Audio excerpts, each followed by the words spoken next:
শ্রীকৃষ্ণর কিছু নীতিকথা। ১.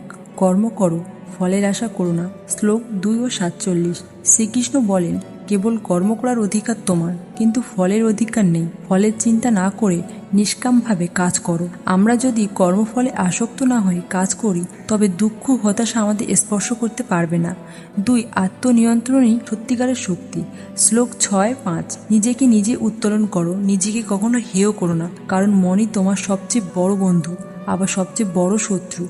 যে নিজের মনকে নিয়ন্ত্রণ করতে পারে, সেই জীবনে সাফল্য ও শান্তি পায়। ৩. যিনি জন্মেছেন তার মৃত্যু নিশ্চিত।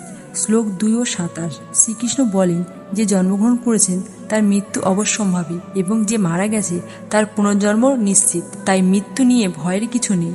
আমাদের কর্তব্য সৎ ও ধর্মময় জীবনযাপন করা। ৪. ক্রোধ থেকে ধ্বংস। শ্লোক ২-৬৩। ক্রোধ থেকে মোহ জন্মায়, আর মোহ থেকে বিভ্রান্তি, আর বিভ্রান্তি থেকে বুদ্ধির বিনাশ, আর বুদ্ধির বিনাশ মানেই আত্মধ্বংস।